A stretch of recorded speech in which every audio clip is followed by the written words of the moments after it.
What's up guys, welcome back to another video, and in this video I will show you how you can earn more YouTube badges. Also, if you find this video helpful, don't forget to leave a like and subscribe. So let's get started.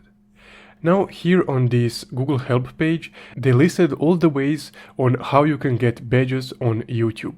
So first you can get badges by answering questions in a quiz correctly, then having a certain creator heart your comment. The third one is by being one of the first people to join a creator's membership program. The fourth one is by completing a course on YouTube by watching all the video lessons in that course. And the fifth and last badge you can get by being a top 1% listener of a music artist on YouTube. So at the moment you can get only 5 badges on YouTube, but in the future this will probably expand. So to recap, you would need to answer quiz questions correctly, you would need to get a heart on your comment from a YouTube creator, you would need to be one of the first people to join a creator's membership, you would need to complete a course on YouTube, and the last badge you get by being a top 1% listener of a artist on YouTube.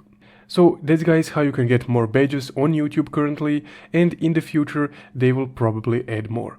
If you found this video helpful, don't forget to leave a like and subscribe. Thank you for watching.